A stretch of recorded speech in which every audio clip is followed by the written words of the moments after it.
the chicken dance with the official mascot of the Vancouver Canadians, Bob Brown Bear. That man right there, that bear, makes more than 150 community appearances every season. Not even year-round, just in season. He's the busiest bear in town. As Gage Berlin has come into the baseball game. But before we get into the right-hander Gage Berlin, let's recap a little of Adam Kloffenstein's evening here at Nat Bailey Stadium that included a whole bunch of strikeouts tonight. 8 of them, if you're counting. Let's see if we can get as many as we can. Kloff got to work early, and boy, that secondary stuff is just nasty. Everything had movement. Everything had life. So much of Blue Jay Nation has been waiting to put their eyes on Adam Kloffenstein. There's one of the few blemishes, a ball that he just spikes that allows a run in. But you know what? He got right back to work, and that's what you want to see. That was his 8th and final strikeout. And now he gives way to the kid from Spokane, Washington. Gage Berlin has come into the baseball game wearing Matthew LeBlanc-Poirier's old number 18, Rich Harden's old number 18, if you really want to pull back the rug. And Berlin, making his 17th appearance of the season, comes in with some pretty rough numbers, in ERA in the mid-7s. This inning brought to you by Hey Y'all Southern Style Hard Iced Tea.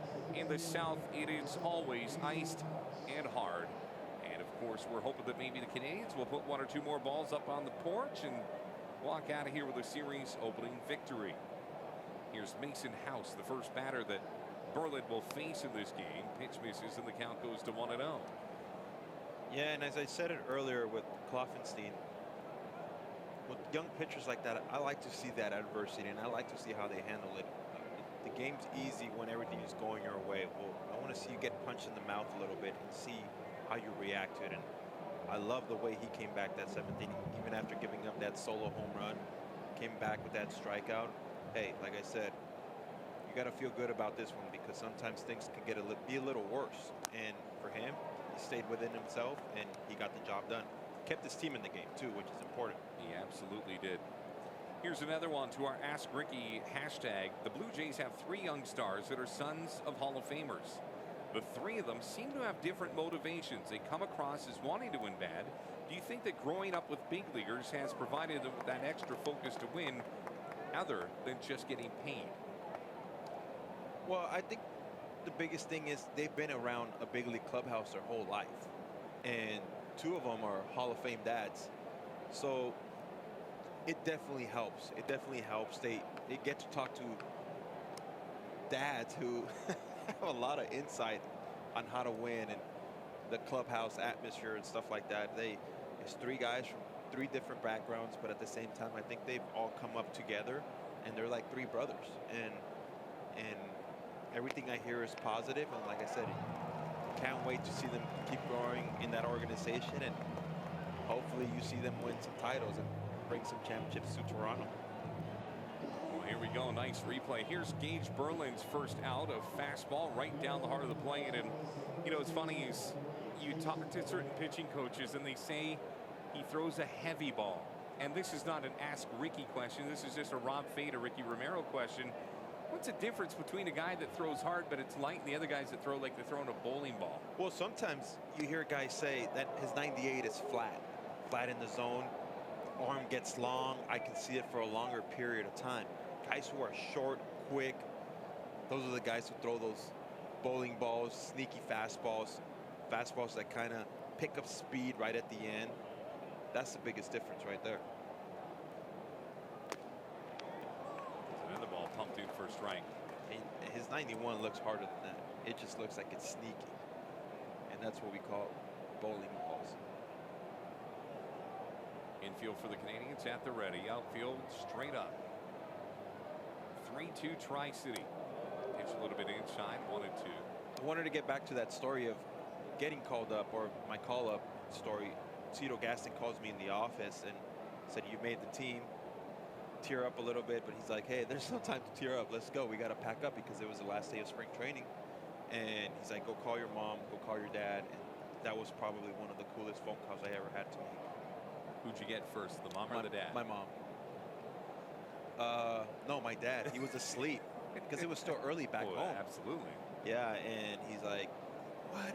Okay, cool." And my mom was she's a school bus driver, so she was driving, and she stopped and she was like, yes, yes, yes, just going crazy. And it was, like I said, it was a moment that I wish I had on tape, you know, and everything we've worked so hard for was finally coming true, and it was an awesome experience. 3 balls and 2 strikes. Berlin offers up a pitch that's a little bit low.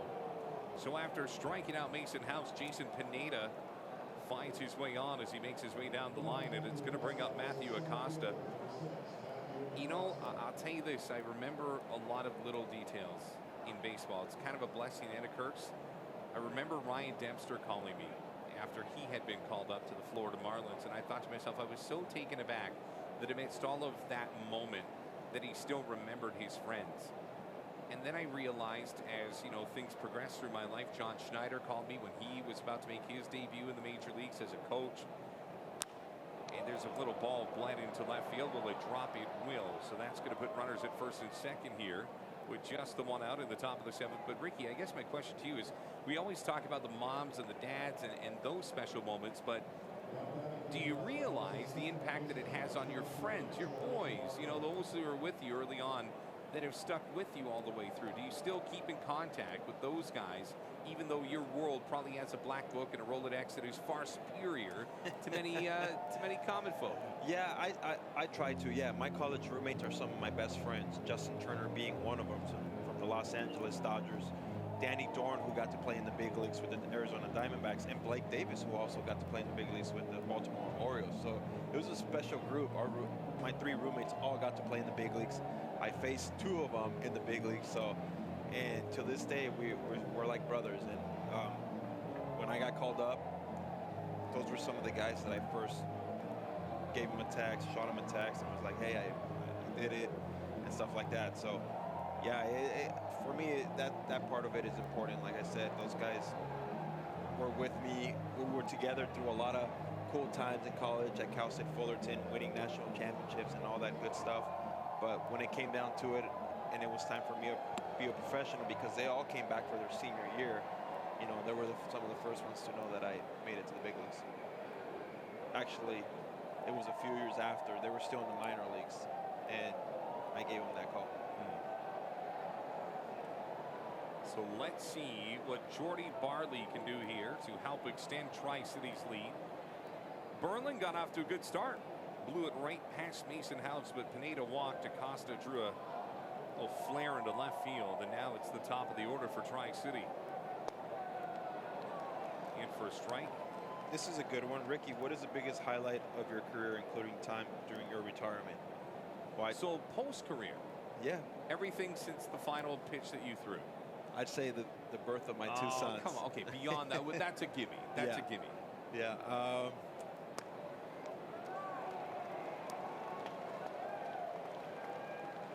I think it took me a while to get back to Toronto, because obviously deep inside of me, I wish it would have ended better, and to watch a game there. And when I went back the first time, it was like the reception I got, not inside the stadium so much, because obviously nobody knew I was in there, but just walking around the city and people, you know, when I post something about it on social media, them saying, hey, we love you, we're glad you're back, you know, you'll forever be our ace, you know, stuff like that. You know, to me, that to this day it doesn't hit me, because I'm just humbled about it. And you know, that was one of the coolest things, me going back there and just realizing that I had made such a big impact on people in that city and the whole country.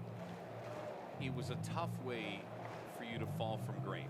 Yeah. And you've always been open about talking about that particular year or year plus. But I've always been more enamored with when you decided to finally call it quits as the 2-2 pitch misses, because there was an experience with the Giants, and you were even debating Mexico and a couple of different options. But when you finally decided that I'm done, your retirement letter was one of the most eloquent letters that I think I've ever read from any player. Yeah. How hard was that for you to pen? It was hard. It was hard because it really, you know, at the time I'm like, I'm going to write. There's a ball that's drilled into center. Cameron Eaton's going to try to get to it, but he can't. Here comes that runner around from third, and he's going to score. It is an RBI single from Jordy Barley, And right now, let us not take our eyes off of the particular prize for Tri-City, which is they will eliminate the Vancouver Canadians from postseason contention if they win this game tonight. So Pineda making it 4-2 as his cleat touches home plate. He's a big deal. Canadians are down by 2. And right now, Tri-City, like sharks in the water that just sent blood, have gotten past Gage Berlin as the bullpen will be summoned. And it's going to give us time to just finish this thought, Ricky. So you're penning the letter. I can't imagine, surely you didn't do it on your first draft, but when you finally had it done and you were ready to press send, was there closure or was there always something in the back of the head for now, but you never know? No, there was closure. When I sat down and really thought about, okay, how am I going to write this? How am I going to do this? You know, that was like, you kind of start thinking about it. How am I going to piece it together? I have so many people to thank, and how do I make it right? And my wife helped me big time. She kept reading it. Okay, maybe you should add this. Maybe you should subtract this. At the end of the day, the way I ended that letter was the most special part about it. Why? Because I came from East LA, and it was a kid that wasn't supposed to be in the big leagues, had no business in the big leagues, had no business in Division I baseball, but he did it. And for me to have that story to tell, it's good for me. It took me a while to realize that because I wanted to get to the big leagues, and it didn't work out for me, and I didn't want to give up. I didn't want to give up and kept that foot on the gas pedal, but it just wasn't happening for me. So then I finally, when I had a chance to sit down, I thought to myself, you know what? I made it to the big leagues. I pitched 4+ years in the big leagues, was an opening day starter, was an all-star. My story, this is the way my story was written, and I'm happy with that, and I have a story to tell. There's a certain intimacy of writing your retirement letter with a wife that is an athlete as well, is there not? Yeah, and she'd been through it. Because she could feel you. Yeah, you know? she'd been through it, and obviously I think when I reread the letter, it's just, you know, you get a little choked up because you're like, this is it. I'm letting go of everything I've worked hard for. But at the same time, it's also been a blessing because it's brought me back to doing things like this alongside you here with the Vancouver Canadians. It's brought me back to giving back to the country of Canada and traveling all across for summer camps, you know, whether it's Calgary, Edmonton, Nanaimo, you know, it's taken me to places I thought I'd never be. And the fact that the Blue Jays think that highly of me says it all for me. I want to finish that thought, but I'm going to introduce you as well to Nicholas Medina, a left-hander for the Canadians, also pretty young. And he has been lights out for the Canadians from the left side. And we talk about closers and we talk about starters, but every once in a while you need a bridge to get from A to B. And Medina has been that guy. Is his first offering to Reynaldo Ilarraza. He's inside 1-0. I can't remember the last time that Medina hasn't come into a sticky predicament. It seems that every time Nicholas comes in, there's runners on base, and that's a testament to Casey Candell bringing him in and trusting him. And the ball's going to get away. That's going to allow the runner at least to try to get to third, and he will. Bang play. I almost think Lopez was out of position as the ball came from the catcher. You got to remember he was not positioned to receive a throw initially. And watch this as you see it. You've got Lopez on the run, and also, well, no, he was there. He was safe. He was safe, but Lopez, maybe a step further back, would have had a better chance to reach it. More than anything, though, Rob, I think Medina crossed up the catcher right there, and that's why they're having a little meeting. And you can tell they're going over it and the signs, and that's why the middle infielder comes in. He's able to see those signs, so he wants to know how to position himself. So if fastball's called, hey, I'm going to position myself this way. If a curveball's called, I'm going to position myself this way. That's why you see that meeting.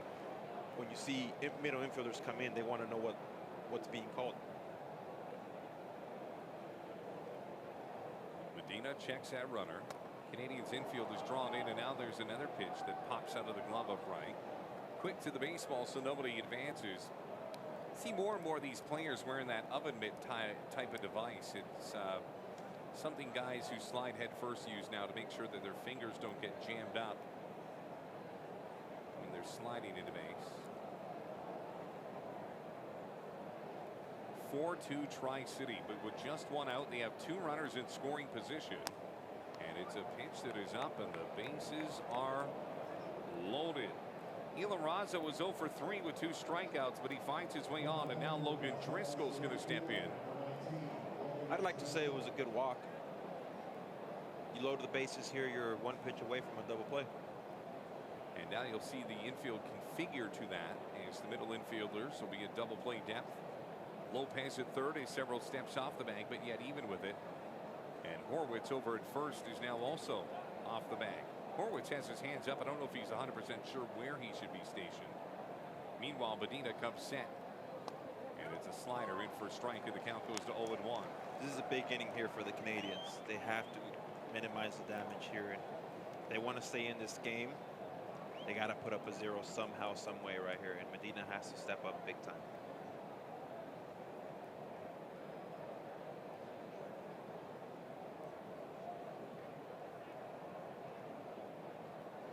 One pitch. Wonderfully placed. Might have just missed a little bit outside. No place to hide any mistakes here. You got the bases loaded. Yeah, there's no room for mistakes right here. Medina looking in.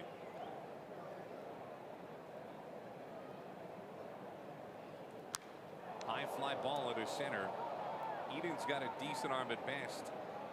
He now locates the baseball and is going to opt to go to third, but the run's going to, well, everybody's going to advance 90 feet as the ball's cut off by the shortstop. So run number 5 in the form of Matthew Acosta has given Tri-City a 3-run lead. Everybody advances 1 base. Raza to second, Varley over to third, and getting high fives and chest bumps and the occasional fist bump is Acosta. It's a 2-run inning and counting for Tri-City.